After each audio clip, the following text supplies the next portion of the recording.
At my mom's 65th birthday dinner, my sister slid a leather folder across the table and said, "Just sign where the tabs are." The tabs were red like they wanted attention. The cake knife caught the light. Derek tapped his fork against a glass as if he were about to toast a startup exit. My mom had on her sweater with the tiny embroidered books and the expression she gets when a stranger calls her Marilyn like they grew up together.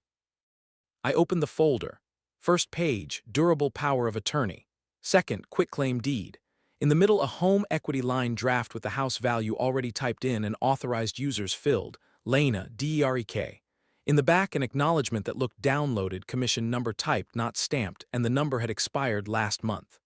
"Mom," Lena said, sweet as a lullaby, "probate is a nightmare. This keeps everything in the family."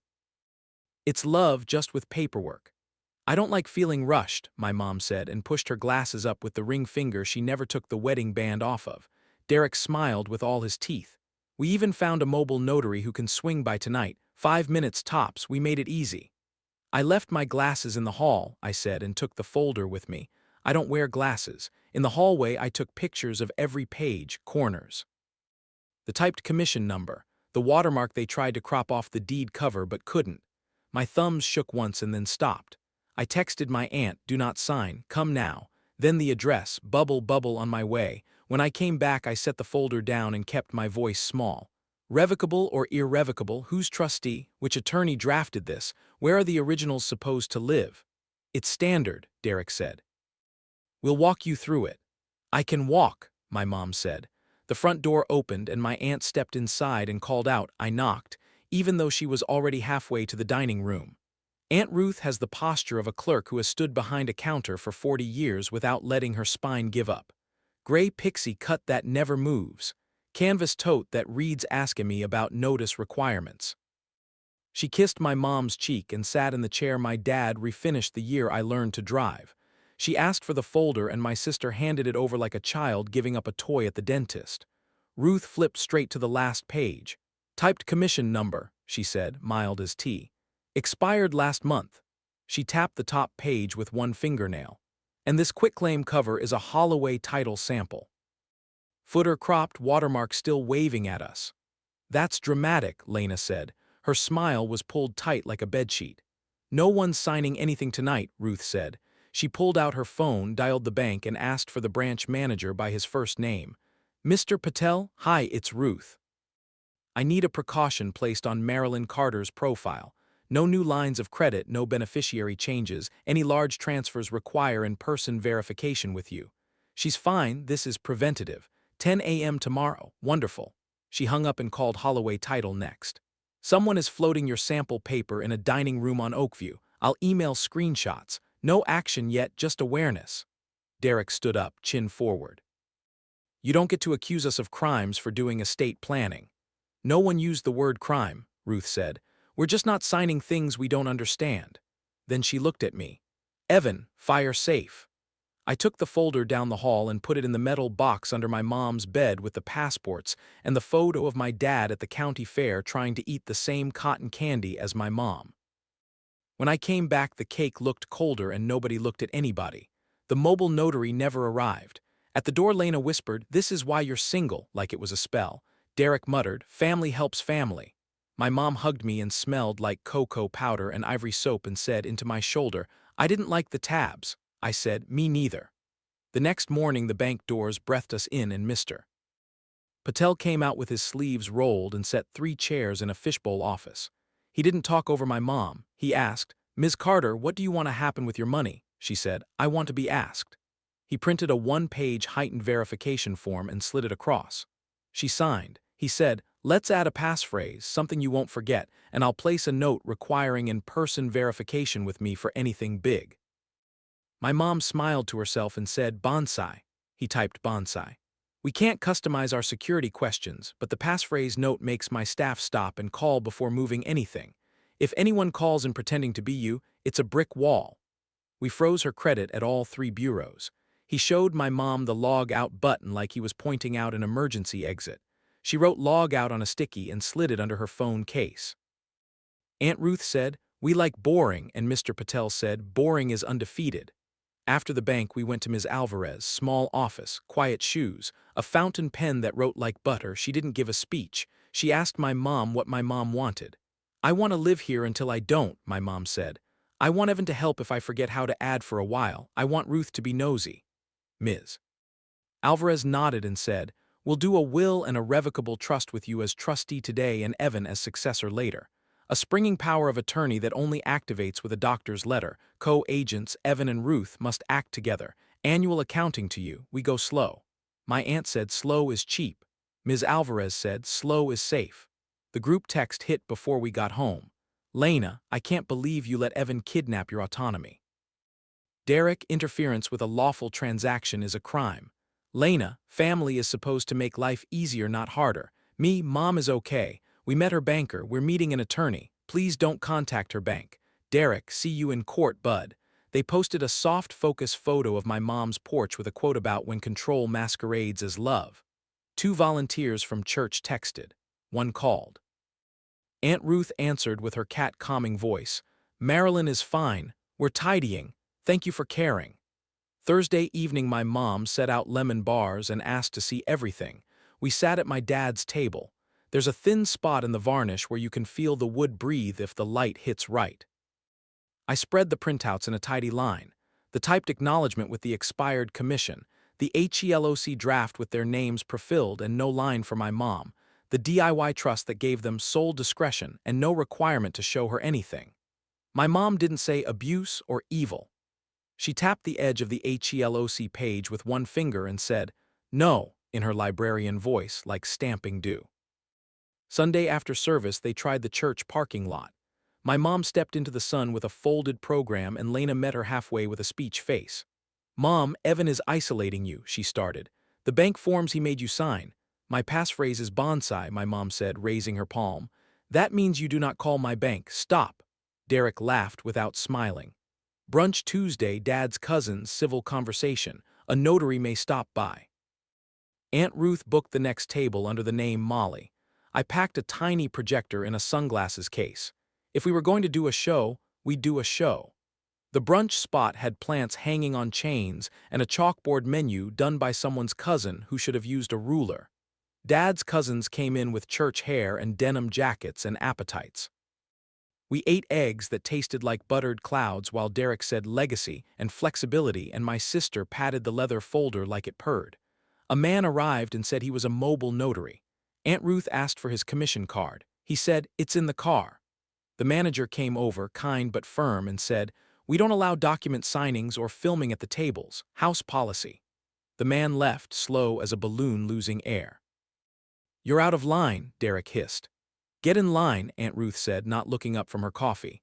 I plugged the projector into the wall and put the acknowledgement page on green plaster, typed commission, expired, click. HELOC authorized users, not my mom, click. The watermark you only see if you're looking for it. Derek said, that's a shadow.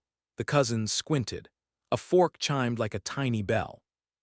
Someone at the next table asked for more syrup and then remembered to pretend they weren't listening. Derek put cash on the table like he was buying back his pride and left. Lena cried in the hallway. The manager brought napkins and said, happens more than you'd think, with eyes that had seen too much. People who believe they are owed don't hear no. They hear later. Adult Protective Services called 2 days later. This is Ms. Downing. We received a report about possible isolation and financial control. My mom invited her for Tuesday at 2. Lemon bars again, neat stack of bank notes. Ms. Downing had a government tote and a pen that clicked like a metronome. She asked questions that made room for answers. She looked at statements. No odd withdrawals. She asked about church, library friends, groceries, rides. My mom said, Evan brings soup. Ruth brings forms, I bring humor.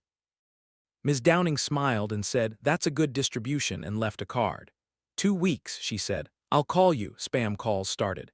You're pre-approved for a new line with no appraisal, a smooth voice said. We can authorize with, what's my passphrase, my mom asked. Click, Mr. Patel phone next.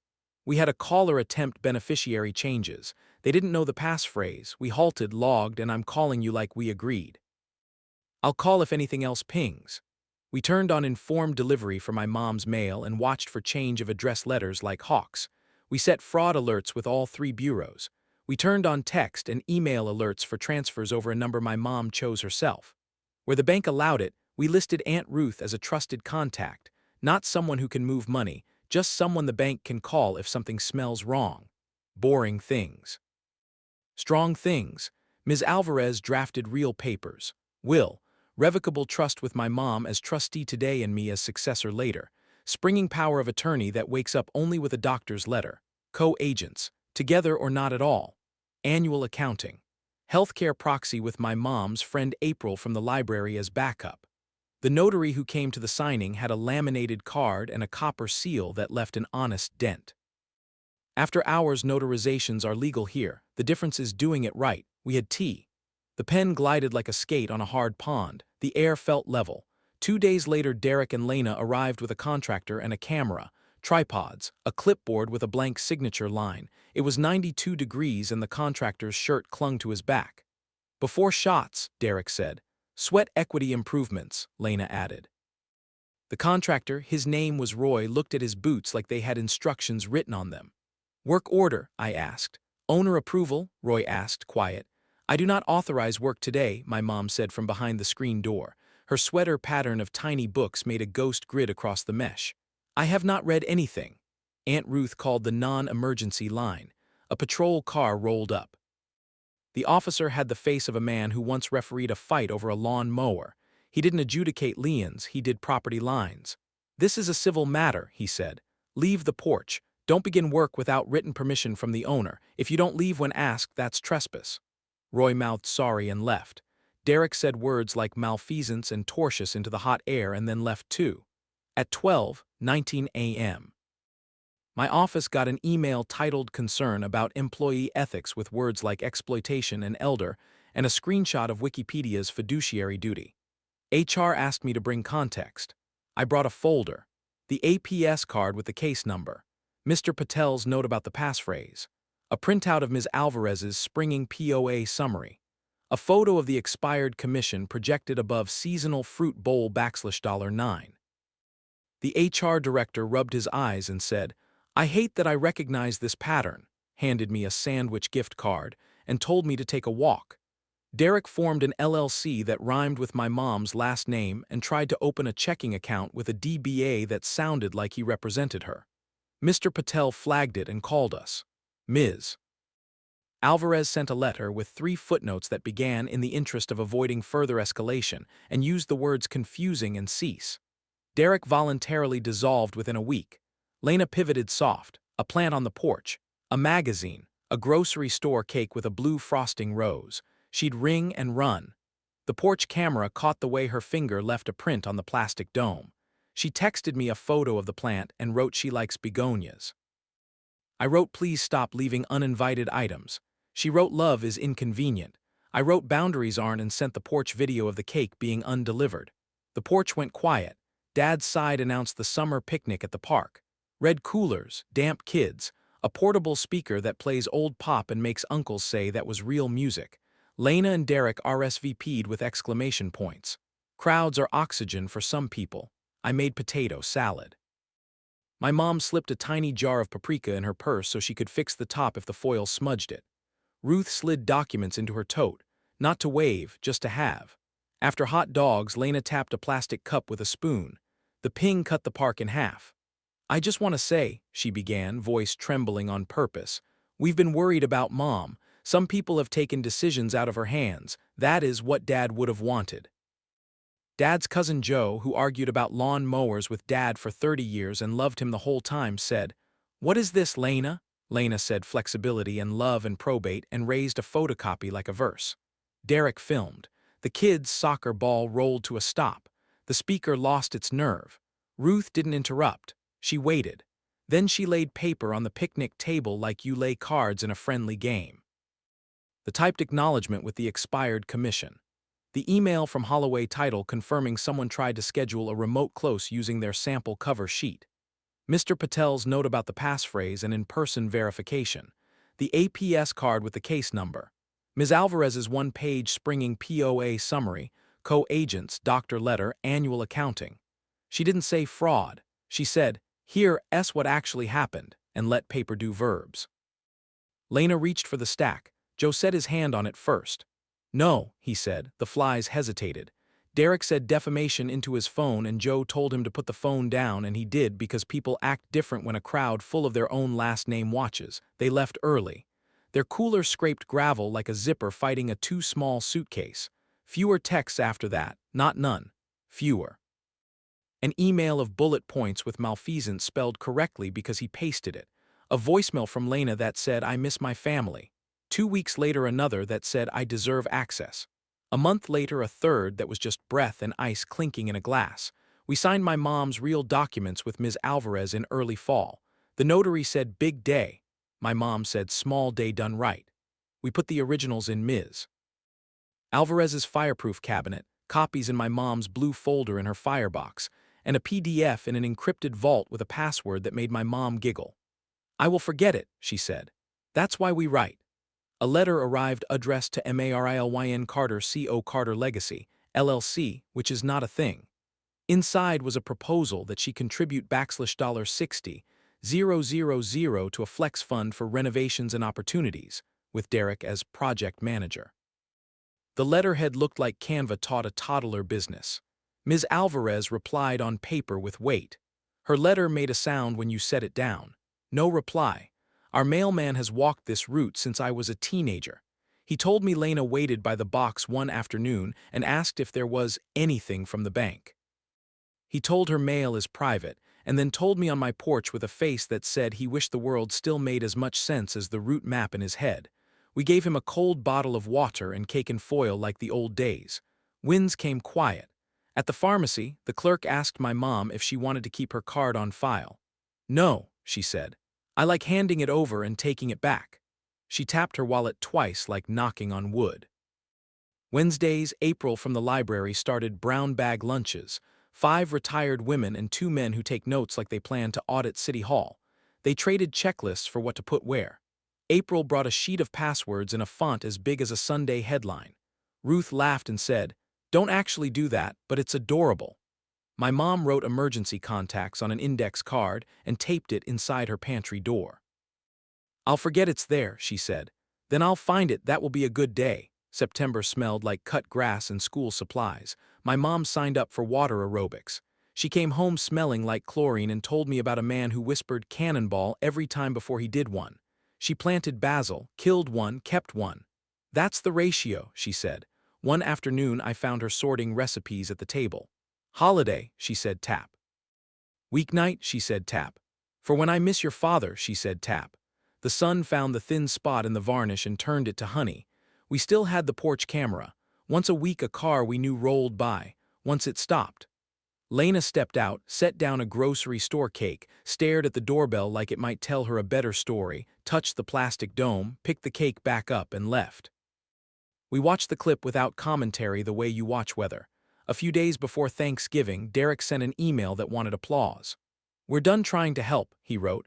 If you need flexibility later, don't come to us. He added a quote about bridges. My mom sat at the computer without touching the keys. The screen turned her glasses white. I will not reply, she said. My reply is these documents and my soup. On Thanksgiving, she made stuffing with too much celery because that's how my dad liked it. Ruth brought a pie with a crack like a grin and didn't apologize. We ate at the table my dad refinished. In the photo from that day, you can see fingerprints in the shine if you know where to look. If you don't, you just see faces that are done being afraid. Snow pressed itself to the windows at Christmas. My mom labeled the cookie tins with masking tape and the year like she always does. I put up the lights. April laughed at the ladder wobble. We should not be allowed to be adults, she said. We agreed. January brought a card from Lena, watercolor teacup on the front, inside a paragraph about new beginnings, no return address. My mom read it twice and slid it between the trust summary and the will. This is where it goes, she said. Not because it belonged there, because she likes knowing where things go. By March the calls stopped. Somewhere a pitch deck was still being said over coffee in a quarter zip, but not at our table. I'm not a hero. I'm a spreadsheet with a pulse. But a spreadsheet with a pulse, a branch manager with a good memory, a lawyer with a butter pen, a caseworker who listens, and an aunt with a tote bag can be a wall. Soft, boring, effective. People bounce off until they're tired. Update 1 2 weeks later. APS closed the report as unsubstantiated. Ms. Downing called first, then mailed a letter with the case number and 3 lines that said more than most speeches. Mr. Patel logged another attempted caller who couldn't answer the passphrase. He froze the request, called my mom per the note, and wrote an internal comment that might as well have said try somewhere else. We set every alert the bank offers. We placed fraud alerts at the 3 bureaus and slid the confirmation numbers behind a tab in my mom's blue folder labeled freeze in thick marker. We turned on informed delivery and watched for change of address letters. None came. Ms. Alvarez filed the trust. She handed my mom a 2-page summary in plain English and her card. I made a tiny laminated strip. If someone says just sign, call Ms. Alvarez and tucked it behind my mom's Medicare card. Derek sent a proposal to move $60,000 into a flex fund, with himself as project manager. Ms. Alvarez replied that all communications should go through her office. Silence for 5 days. My mom put her wedding ring in a dish by the sink and said, "Your father liked days like this. Quiet ones." Update 2, 3 months later, Derek's agency defaulted on a merchant cash advance. He posted a rant about predators and haters. 2 bots and a guy named CryptoMike liked it. The Carking Space taped a notice about unpaid rent to his glass cube. Roy filed a complaint that he hadn't been paid for consulting on a residential job that never happened. The church quietly moved Lena off the care committee after she used the list to ask for donations for mom's emergency roof repair, which didn't exist. She told a cousin it was a misunderstanding. The cousin started bringing my mom tomatoes and rolled her eyes in paragraphs. When Derek formed that rhymey LLC, Ms. Alvarez sent a cease and desist for confusion and unauthorized implication. He voluntarily dissolved it within a week. My mom blocked Lena's number but wrote 2 letters she never mailed and tucked them into a cookbook filed under 641. She planted thyme and mint, killed 1, kept 1. Still the ratio, she said. She learned 3 grandkids' names from water aerobics and forgot the instructor S on purpose because the instructor says core like a threat. On the first cool morning of fall, my mom asked if I wanted pancakes. We ate while the sun made a square on the floor where my dad used to stand to tie his shoes. Would he be proud? She asked. He'd be mad about the HELOC, I said, and proud about the pancakes. She laughed the laugh from the cotton candy photo and handed me a napkin with a tidy list. Home maintenance schedule, emergency contacts, holiday recipes, final wishes. Let's write it together, she said. So we did. No tabs, no rush, no notary in a parking lot. Just 2 people at a kitchen table putting life in order, 1 small page at a time.